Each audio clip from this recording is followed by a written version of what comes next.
For example, and I think this is a very relevant point that nobody talks about. They keep talking about 3 waves. Historically, there have been 3 waves. 1918, the Spanish flu, 3 waves, right? And so all of these brilliant scientists are using that as the precedent for what they think is going to happen now. 3 waves. Okay, cool. Except the way that the virus was transmitted then and became globalized was because of World War, right? So the only way that that virus was really able to get to those other countries was on those ships, right? And the soldiers. Right.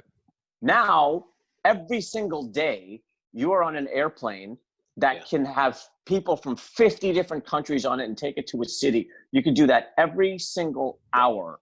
Yeah. So that means there could be 5,000 waves. So here's my point, is that people negate the possibility of evolution, right? It's like you're always looking in the past and being like, oh, that's what's going to happen because that's what happened. It's like, yeah, but there's been so many advancements today that you have to apply that to the knowledge, don't you? Right.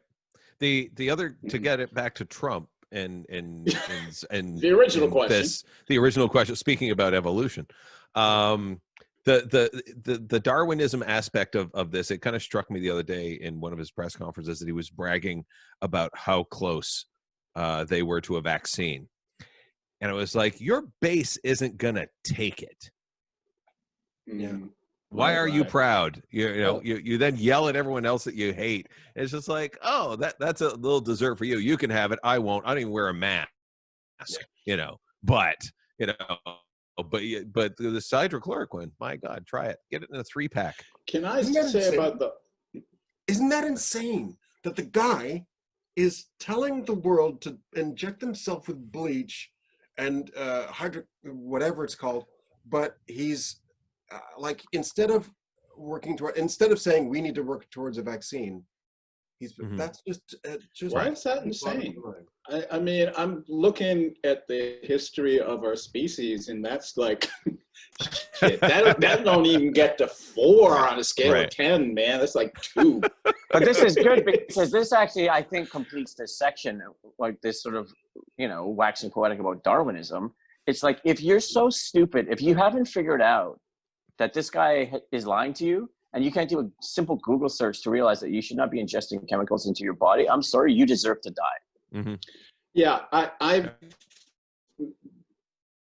I'm having a bit of an issue with how people keep quoting Darwin.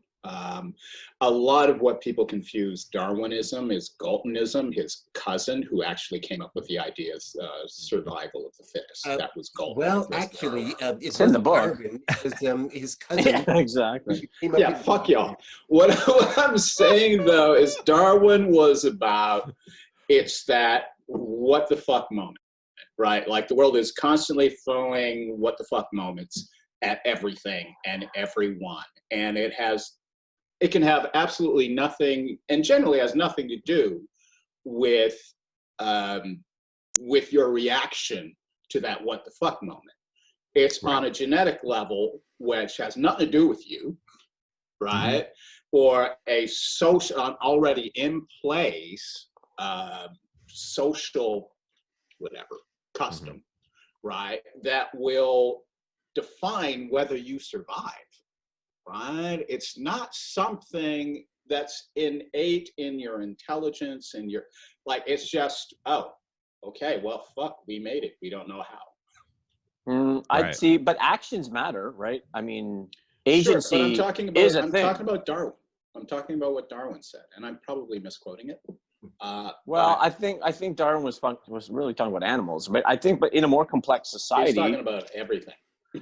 Okay, sure, fair enough. But I'm saying the internet didn't exist then, right? So obviously when you start to apply information and what people have access to in terms of knowledge, and that knowledge can determine whether or not you live or die, right? Like that knowledge has to be factored into the Darwinian equation. Yeah, but if you're going to factor that in, then what happens if they develop an immunity to that drug, or to death does not come from that drug, and they develop an immunity to the next virus that comes because of taking that? We aren't in control. Your intelligence is not going to lead you to survive. Okay, but more simply, I mean, instead of speculating about the future, let's just talk about the present, right? Let's stay in the what the fuck moment. Well, it's not That's even a what what we the do. fuck moment. It's very simple. I just think that if you know there's this person who's been lying, right? And you may die if you follow his advice. Mhm. And most people in North America, I mean, I got to say at least 95% have access to the internet, okay? Mhm. You're telling me you can watch Fox News, but you don't have Google? Like, Yeah. you're talking about a 3-second Google search to save your life. If you don't have the intellectual capacity, or you're so stubborn that you refuse to do that, and then you actually die, that's on you. Oh yeah, that's always I been- think part of the issue too is that people know deep down what the right answer is, but they're just too busy trying to own the other side Right. that they won't let their guard up. Right. And so I've been doing this wonderful thing lately of like finding people on Twitter who pop up in my feed going, oh yeah, I'm not wearing a mask, it's a sign of cowardice, I'm not on the left, I'm not going to do that. And I will just reply with, cool, let a stranger touch your face then, Braveheart, let's see where this goes. And that seems to get you blocked pretty quickly.